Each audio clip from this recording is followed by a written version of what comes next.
whatever. And so it's, in both cases, it's like painting this picture, and all the images too that we'll talk about tonight, like the beautiful ship and this really great, powerful crocodile or dragon, whatever you think it is, or this big tree. Like, it's kind of like the messages, the bigger they are, the harder they fall. And so that's kind of how, I'm looking at it, I guess. But I haven't heard as much. I haven't heard people bring out that text specifically. It's mainly the Isaiah 14 passage, but yeah, I mean, I could definitely see how somebody could grab onto that without the context and really be like, oh, that's talking about Satan, because it sounds just like, kind of those traditional descriptions of like Satan falling from heaven or whatever. That's what I was. Yeah. So I mean, I'm right there with you. If you just read it out of context, I'd be like, that kind of sounds like it's talking about Satan, I mean, talking about a garden cherub. Yeah. So, just because of the context and everything, I'd lean away from applying that to Satan, even if it may sound kind of similar to kind of how we traditionally think about Satan. So, I need to do a deep dive on Satan at some point. In the Old Testament is really interesting. The word Satan just means like accuser. And so, exactly. But then it's even applied to like angels that aren't, they're good, like in Balaam. Balaam, when he's confronted by that angel, he's called Satan. And so you're like, that's kind of interesting. And I'm about to get into a wisdom literature class and get into talking about Satan there in the first two chapters. And I know there's a lot of different thoughts on the role of the Satan there, the accuser, and whether or not he plays a kind of a bad role or not. Because I don't know yet, but I've heard little things. I'm really interested to get into it. So I'll bring that up to you again maybe in a couple of weeks. I'll learn a little bit more. I don't know if that answers your question at all, but No, that's good. yeah. Well, I'm not full of many answers myself. So I just didn't know if you ran across it from some of the various studies. I mean, I haven't really studied Ezekiel very much at all. I need to go back and actually listen to the preacher down in Dothan that we went worship with. He did a class on Ezekiel. It was really, really good. And I'll have to look and see if he said anything about that. Maybe I can find some answers. Just have a commentary.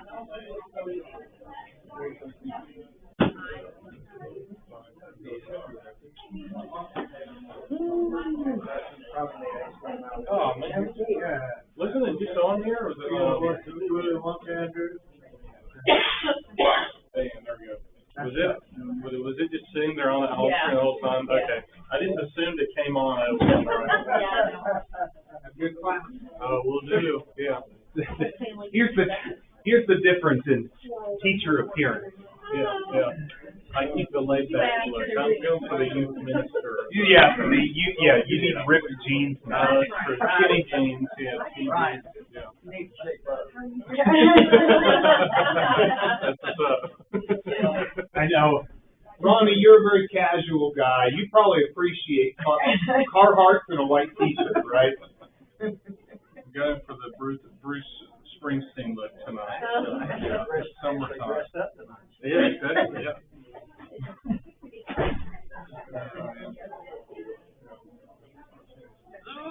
Well, anybody got any big summer plans in the next couple of weeks? Any trips planned, anything like that? Nothing? Go to Wyoming. When you go to Wyoming? End of May, June 1st, around there. Just for a trip, a run or something? We'll do a half marathon while we're there. Y'all's idea of vacation is much different than mine. Well, that would be cool though. The Grand Tetons are. I've been wanting to get back out there for a long time. I'm going to Boston. Boston? Oh, all right. That would be good. Yeah. My grandson will Okay. Yeah. You say you're going to do it one day. I say, you're going to do it on Mount Vernon. Yeah. I won't be able to take that. That's a long way to go. Yeah. I went to Boston one time. It was summer before my senior year of high school, went there with my dad. We went to a couple football camps up there. We went to Harvard, and it was a beautiful campus, but getting there was horrible. We absolutely hated it because there were so many tunnels that you go underneath, and so we'd lose our navigation, and then there'd be an exit right when you leave the tunnel, and so our GPS would pop up when we leave the tunnel, and we missed the exit. And we're like, we were doing that. yeah, I know. So it was just the most miserable trip. Yeah. So we don't really. I'm not very fond of Boston, so I don't really want to go back too bad. It's a beautiful city, though. He knows the place out there in the theater. When they go down and get your things, Oh, I bet that'd be good. My parents went to Maine, probably about 6 months ago or so, and they went all over up there. I'm not sure exactly. I don't know if Maine's geography very good anyway, but they were up there and they had like fresh lobster and everything, crab. It just sounded really good. So that would be nice. That would be my ideal. We went up there one time, and they're in Massachusetts. They could not. Jake was wondering. Yeah, I How far you had it Pork barbecue. Are you a big barbecue guy, Andrew? pork chop. Pork chop? All right. We go Waffle House. That's funny. I love Waffle House. Although I haven't been to Waffle House since I've been here because the closest one where I live is kind of sketchy. But man, I always get the Texas bacon sandwich thing. It's like grilled, it's all the cheese and the onions melt. Man, it's so good. I always get that and then like a chocolate chip waffle because why not? So. Oh man, it's 7:03. Okay, I didn't realize how late it was. All right, we should hop in because we've got. I guess we'll leave the doors open. It's fine. It's kind of loud up there. All right, we'll go and get started here in a second. Jake, would you lead us in a prayer in just a moment? So we're in 25 through 32 tonight. Looks a little sparse. I'm sure we'll have some more people walk in just a second. We got a lot to cover. We're going to be covering 26 through 32. Like I said, it's going to be very high, elevated summary, not getting in the weeds too much. But we'll go ahead and say a prayer and then we'll get started. Jake? Sure. Let's pray.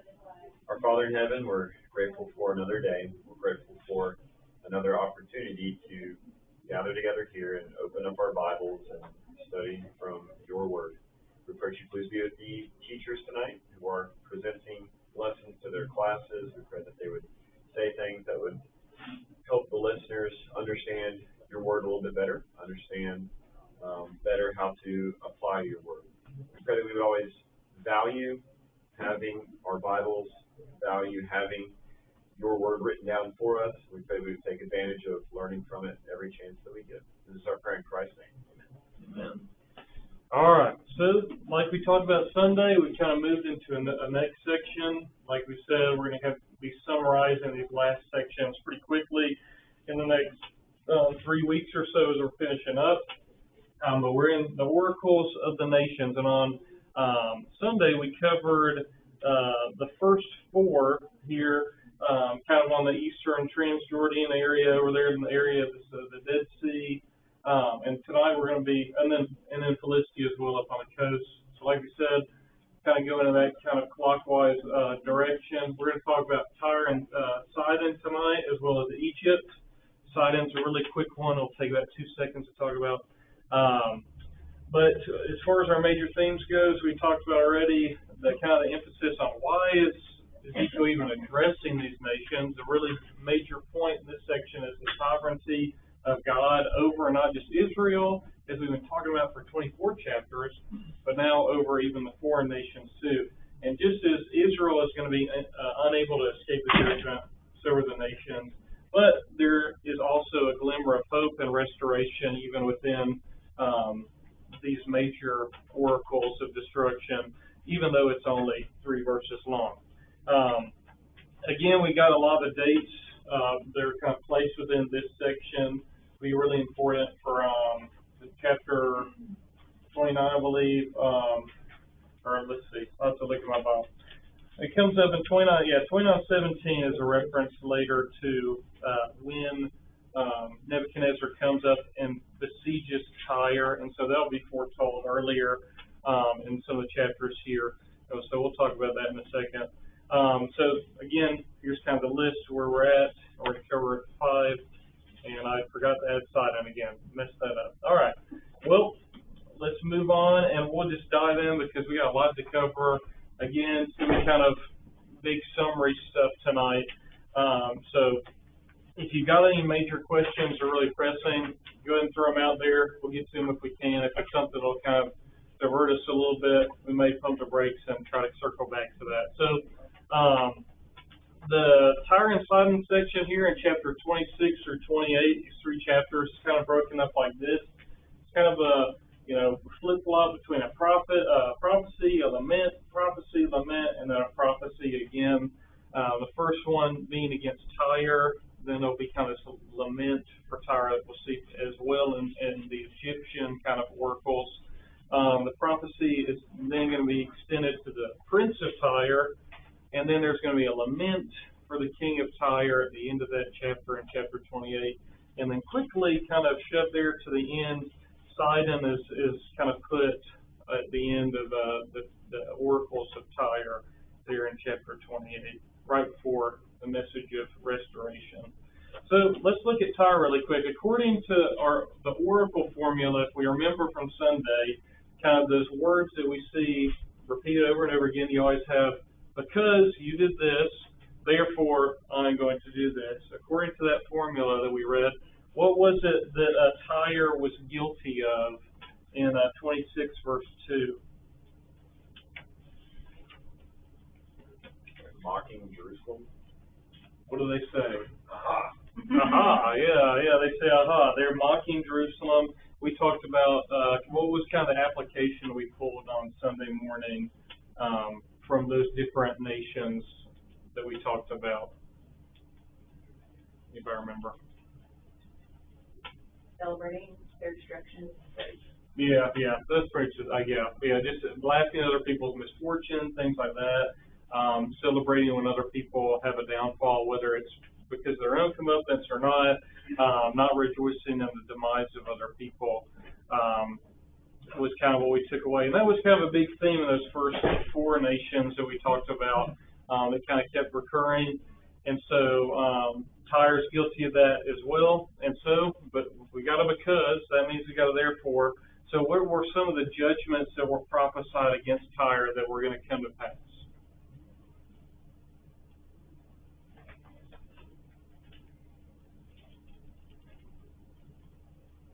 Going to bring nations against them and destroy their walls. Mm-hmm. The famous quote is that it'll be a place for spreading nets. Yeah, because why is that significant, Kate? You're a history teacher. I know you know. Covered in water now. What was it before? An island. An island, right? So, I mean, what made that? Tell me about Tyre, I guess, in general. Just tell me about the city. What was it known for? Their dyes making like a color purple, things like that. Mm-hmm. Yeah. You might know something I'm not thinking of, but. Yeah, so there's strategically, it's an island, so that benefits them how? And also what else? Commerce, shipping work. Commerce, right? So it's a fortified city. It's out there on the water. Is the whole city on the water? No, right? It's got a mainland. Yeah, it's an island, but there's a mainland section as well. And that's what Nebuchadnezzar is going to come, which is another one of the things in the prophecy here in chapter 26 that's kind of mentioned is Nebuchadnezzar is going to come. He's going to besiege the city, but is he going to take the island? No, he's not, right? He's going to besiege the city, he's going to ransack it, and later what God will say in the oracle to Egypt, he'll say, Nebuchadnezzar labored for 13 years on this inland city of Tyre, and he didn't get anything out of it. So that's why I'm going to give you Egypt. And so you can go ransack them and get payment because you're my instrument. But he's going to come, Nebuchadnezzar's going to come, lay siege to the city. But the island itself will remain intact until who comes along? Yeah, HEG. Yeah. Alexander, Alex. Yeah, HEG. That's how I just wrote it in middle school in my notes. HEG, really quick. It takes too long to write Alexander the Great. So Alexander the Great will later come along, and he's going to totally destroy the island city. And how does he do that? Everybody knows this from history class. Builds a causeway, right? He takes the remnants of the inland city, builds it out there. Super genius. That's why they call him the Great. He does some cool stuff like that. So he's going to lay the city bare. It's going to be thrown in the sea, like Jake said. It's going to be a place for casting fish nets. Nebuchadnezzar is going to come and besiege the city. Talks about the princes of the sea lamenting and the city being uninhabited and ultimately thrown into the pit. Anybody notice as you're reading this section, some of the language that kind of gets repeated over and over again about the pit or Sheol, the realm of the dead, the waters of the deep rushing over you, things like that. Those are going to be kind of really important as we read through. Eventually what we'll see at the end of the section is Egypt kind of thrown into these kind of primordial, chaotic waters, which are kind of representative of death and the realm of the dead. And so that's going to be repeatedly kind of what happens to these nations at different points. That God is judging them by throwing them into the sea, and they're not going to be remembered anymore. So let's see. Why are the princes of the sea specifically lamenting? Let's talk about that for a second too. Why would people be sad over the destruction of Tyre? No more trade. Yeah. So Tyre, other people benefited from Tyre being around, didn't they? I mean, we'll see a very, very long list here in a second of all these different wares and things that they provide to the nations around them. And so if you think about Revelation chapter 18, that definitely is a passage that's really reliant upon Ezekiel and these sections here. John's looking back at some of these passages when he's talking about Rome as this great prostitute that's going to be brought down. And then he ends up describing it. If you read, I encourage you to read Revelation 18 when you get home or later this week. The language is really, really similar and really close. And so as we talk about Tyre a little bit more, what's the image that's used to describe its fall in chapter 27 and the next chapter? And we already talked a little bit about why this image might be used, but what image, how is Tyre kind of described, I guess?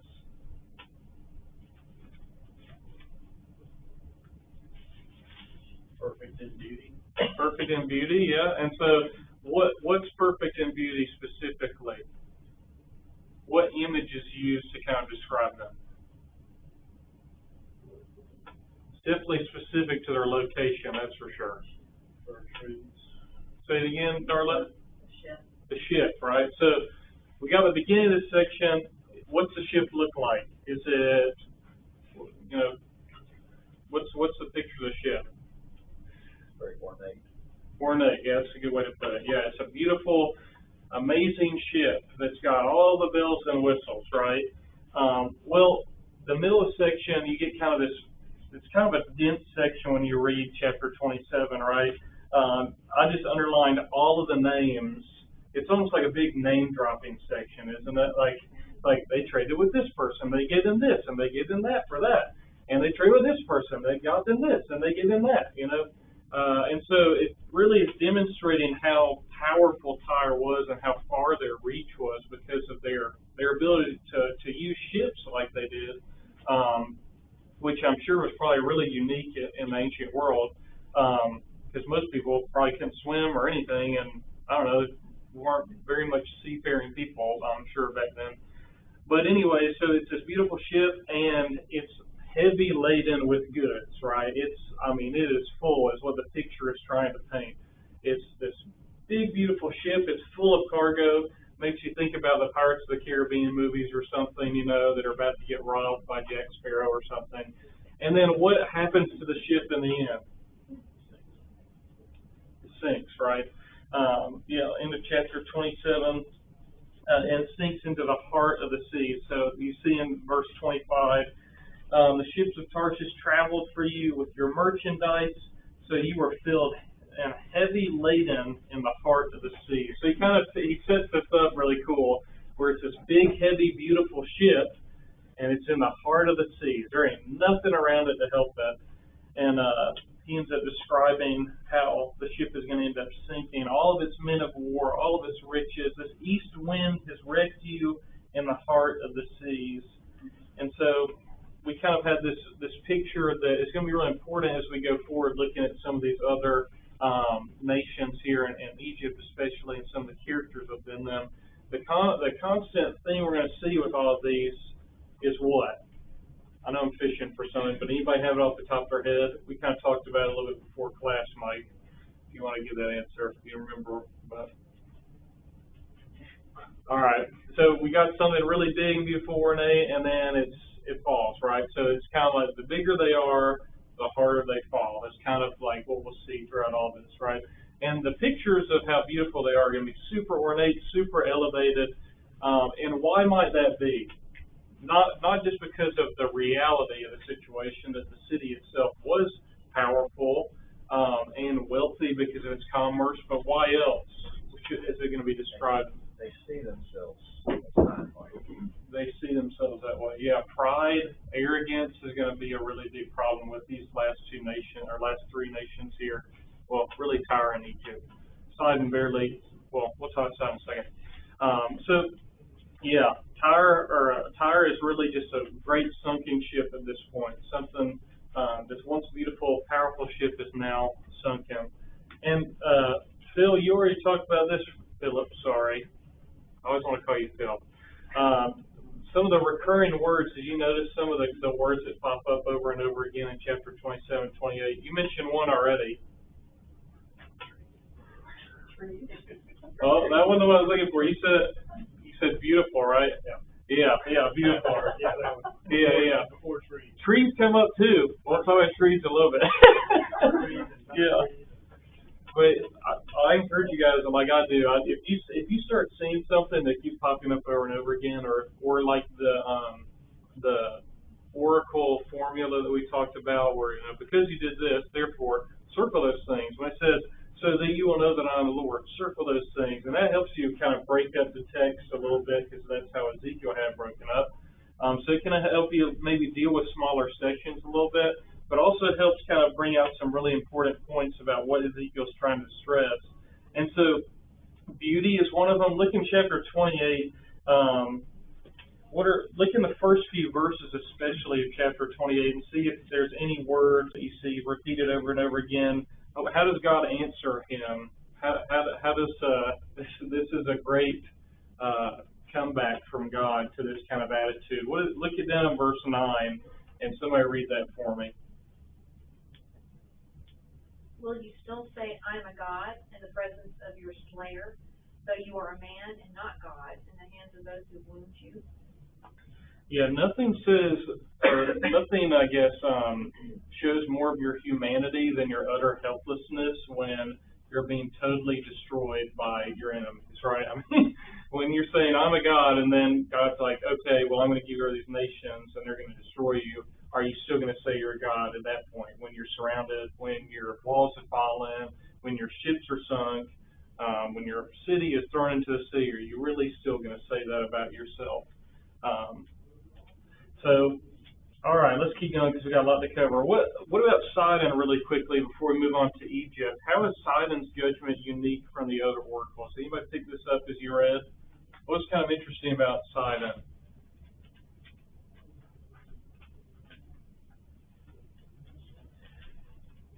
Maybe not so much what it says, but what it doesn't say.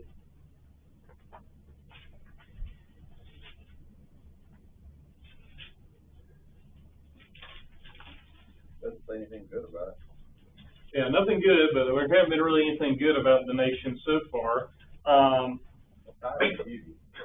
Do what? The Tyre had beauty. Yeah, but hey, beautiful things in the Bible, most of the time bad stuff happens to them, right?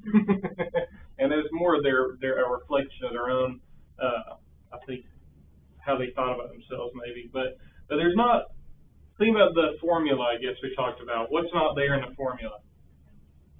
The prophecy lament, so. Or not the because, therefore, that formula. Sorry, I may be mixing you guys up here.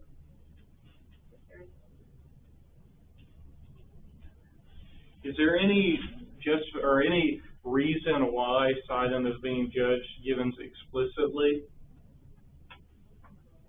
No, right?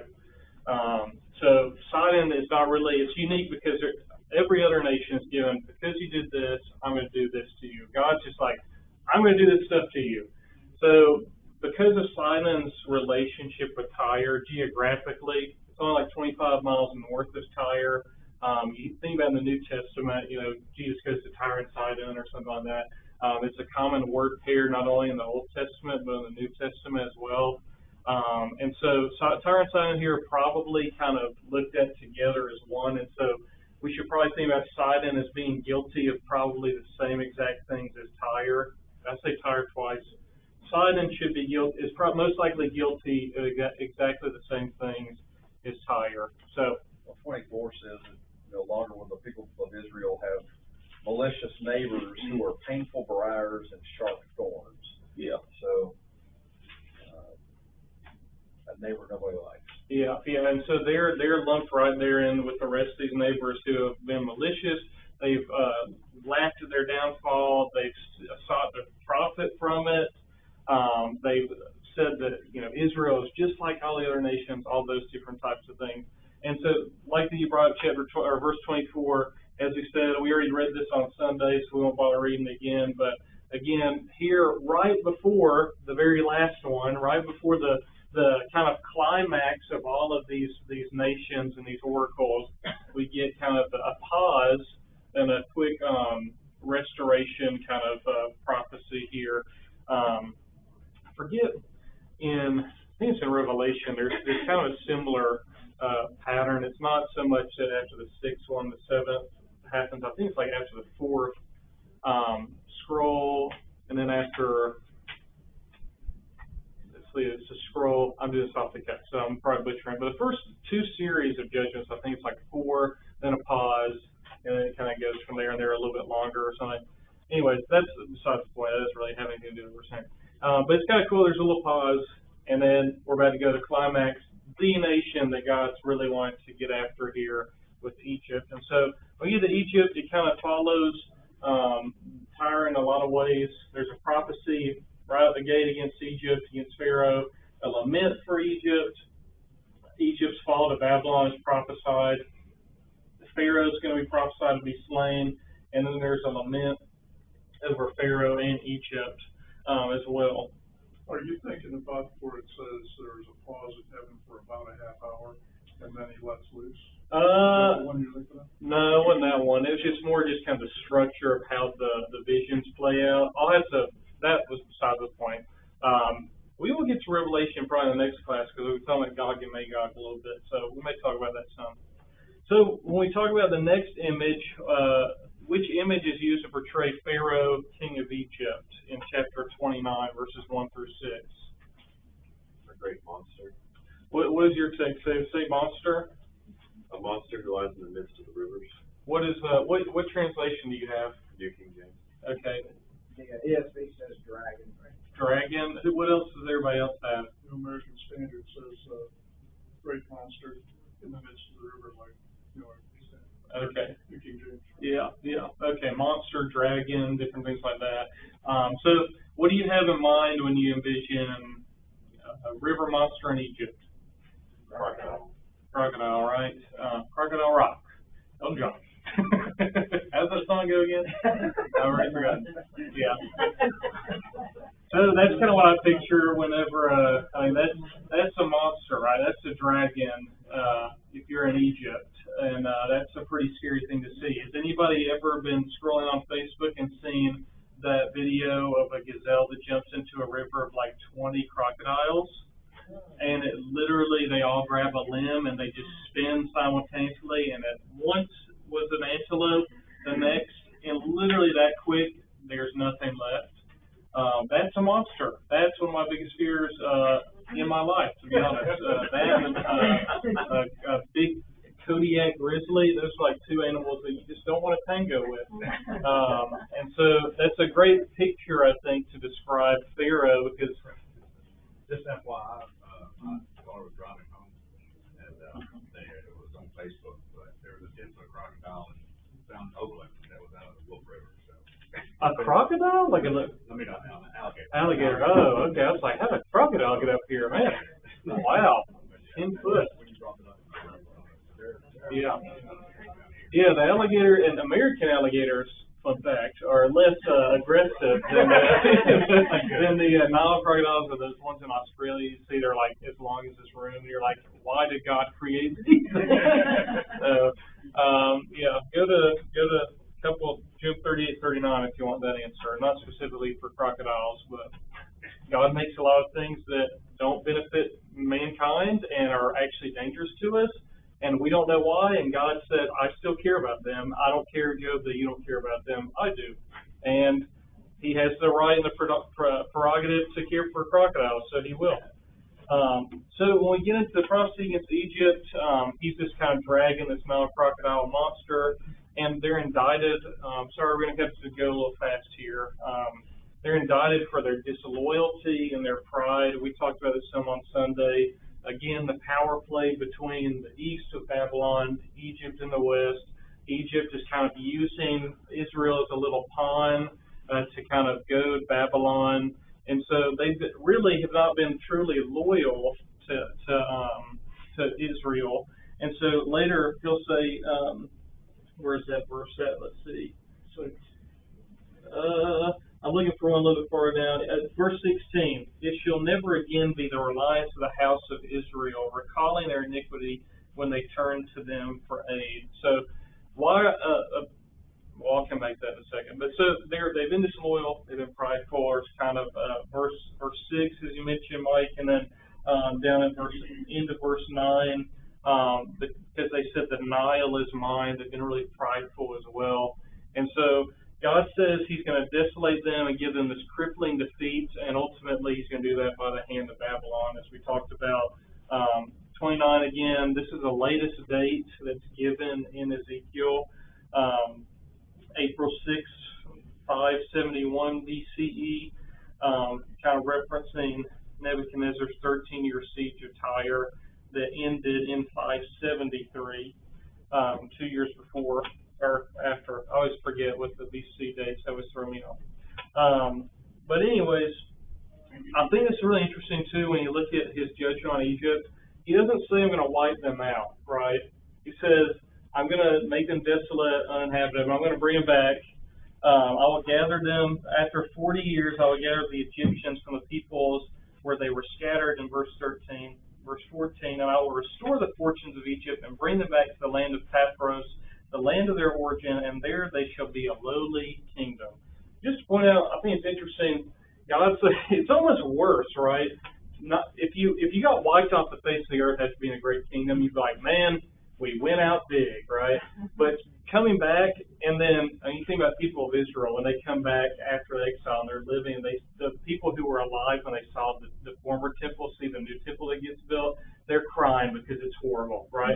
So it's almost worse to come back after you've been on top and be a lowly kingdom. And God says, that's what I'm going to do to Egypt by the hand of Nebuchadnezzar, my instrument. So kind of interesting there. All right, we got to fly here. We got 3 chapters to cover in about 10 minutes here, so we're going to fly. So Ezekiel 30, the day of the Lord. See that very common prophetic kind of terminology. That awesome day of the Lord. The day of the Lord is near in verse 3 of chapter 30. It will be a day of clouds, a time of doom for the nations. And so the day of the Lord, kind of that representative day of these kind of apocalyptic events where God breaks in, makes a serious judgment against people to kind of humble them, to let them know, again, the point of Ezekiel, that I am the Lord. And not only Egypt is doomed here, but even their helpers, all of the people that have colluded with them. And Nebuchadnezzar, again, is mentioned in verses 9 through 12, that he's going to be the instrument. All of their great cities are kind of named. They're going to be destroyed. And then I love the last 6 verses of chapter 30, kind of describing how he says, I'm going to break Pharaoh's arm. And it's not going to be like, oh, I broke it and I put it in a sling so it can heal. I'm going to break that arm, and then I'm going to break his other arm, and he's going to have two broken arms so he can't swing the sword. And then I'm going to bring in Nebuchadnezzar, who's going to have some buff arms, some strong arms, and he's going to do the sword swinging. That's your Preston or PSV version. So read that again. I know it's a lot of reading. We won't have time to cover it all, unfortunately. Some really good stuff here. But let's start with the last image here. What image is used to portray Pharaoh and all of Egypt now? And what's the fate of Pharaoh in Egypt? Some of you already hit on it. Trees. Here we go. On a bullet. Yeah. Trees. So we've had ships in the story. We've had Nile crocodiles or dragons, and now we've got trees. And all of these, again, are representative of these great, powerful things that end up getting leveled, getting humbled. And so here we kind of got, and this is from Daniel, so this isn't totally accurate because there's a band, but kind of fun to do. You know, just look at the tree. It was there. It's gone. Tree's going to be cut down. It's going to be leveled. It's going to be gone. It's kind of described again. It says in verse 3, this is a quick thing to point out, it says Assyria. And so when you're reading that, you're kind of like, why does it say Assyria when it's talking about Egypt? It could be that Egypt's being compared to Assyria, or it could be that there's a textual issue going on there where some of the people may have confused the word for cedar with Assyria because they're very close. That, or it could have just been a textual variant that got included. So I'm not totally sure. So it doesn't really change the context either way. Could be Egypt being described similar to Assyria, or there was some mix up in the language here. My translation has a heading on this section that Pharaoh is warned of Assyria's fate. Okay. So it's like, Yeah. this will happen to them. Get you. Yeah. So that's somebody trying to kind of deal with that kind of textual variant there. So again, translation works hard. Mine says Egypt is set down like Assyria. Like Assyria, yeah. So that's how people kind of try to deal with it. My text didn't do anything with that, or even have a footnote, so I had to look that up in my commentary. But just let you know there's something going on there. Nothing super serious or anything like that, but just if you had questions about that. So beautiful tree. It's cut down. Again, more of the Sheol language, the Eden language is well brought up that we didn't get to talk about earlier. Or wait, this one first shows up, and it shows up later. I'm getting mixed up now. Mike, help me out. We were talking about that earlier. Where's it first show up again? Oh, yeah, verse 13, chapter 28 it does, when he talks about the king of Tyre being described as he was in Eden as this cherubim, this guardian cherubim. If you want to talk to me about that more, Mike was asking me, has anybody ever related this section to Satan? Isaiah 14 is a really popular passage about the king of Babylon that people usually ascribe to Satan, that gets wrapped up in Satan traditions. So if you want to talk to me after that, we can, but we won't get into that in a moment. So Pharaoh's lamented, this great crocodile that was described earlier is going to have a net thrown over it. It's going to be killed and basically fed to the birds. Pretty gruesome picture there. Again, the bigger they are, the harder they fall. And Egypt is going to be made desolate again in verses 11 through 16. And then 17 through 32 is a really, really long section, but a really powerful section, a really interesting section as you read it. Again, you can see the beauty language right there in verse 19. Whom did you surpass in beauty? Go down and be laid to rest with the uncircumcised. This whole section is full of that judgment language. It's sentencing. They're going to rest in the realm of the dead, to Sheol, to the pit. You'll see that the grave language over and over and over again get brought up. And all these different nations that colluded with Egypt, basically, God says, Egypt, you're going in to Sheol. Let's see who else. Assyria, Elam, Meshech, Tubal, wherever that is, Edom, the Sidonians, all these different countries are going to be thrown into Sheol and basically give Egypt company while they're down there. So a really kind of gruesome, I guess, picture in this last chapter with this judgment language. Meshach and Tubal were sons of Japheth. All right. Okay. So it's a people in northern Africa. Okay, yeah. All right, well, that works for me then. Sounds right. I'll have to go back, do my due diligence, but I believe that's the Bereans, that's the Berean ones there, right? I was trying to make a joke on that, but it sounded like I just didn't believe you, Mike. I do believe you. Okay. Anyways, anybody have any comments or anything on this? I know I had to do a lot of talking myself, and I don't like doing that. I just let a lot of hot air out of this room. So, anybody have any comments? I know it's a lot to cover, a lot of judgments. See a lot of similarities between Tyre and Egypt, I think, and those first four nations. So I'm glad we kind of broke it up how we did, because there's similarities, I think, the first four as well as the last two or three, however you want to dice that up. But anybody have any comments before we cut out tonight? I know it was a lot. I kind of threw a lot at you, so. Hey, we covered 6 chapters in one class, so I don't want to hear it. I can't cover more than one chapter, so it may not have been a good job, but hey, we got through it. So, all right, if you don't have any comments, I'll let you go early, and just don't disturb the other classes. That's what the lesson 11, chapter 37. 11:37. 37 is a good chapter. Man, Lucky got a good one. I got Gog and Magog, man. Come on. Jimmy down the interest trees. Trees, there we go. Yeah. On trees. Yeah. All right. We'll see y'all on Sunday. Thank y'all for your participation. You won't have to listen to me on Sunday, so that's good.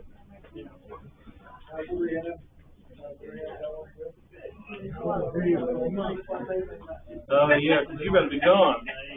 Yep.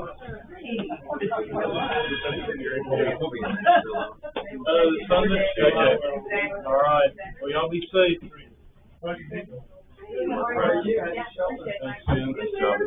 right. How close are you to be done for the semester? We're done, 2 weeks from tomorrow. Hey, we gotta do our bike ride again. Better get a couple in. We'll have to work up to it again. How many weeks do you have left? Before we leave? School and then leaving and all. Well, I'm about to start my summer semester, so tomorrow I'm starting my first assignment. Yeah.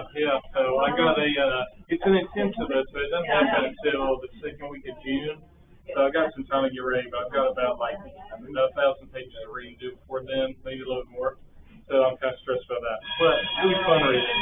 And then that semester will end sometime early July. I have one class. After we move. Are you here until July, third week of July?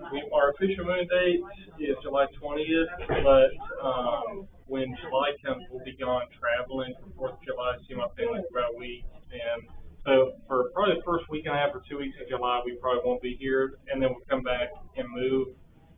So it'll be almost as if when July comes, we'll be moving. So, yeah. But we'll be back probably once or maybe twice during that. Do you have a graduation per se, or do they give you? Next spring I'll graduate. I've got a lot of research to do before then. So Most of your last year going to be. Yes, sir. Much research. Yep.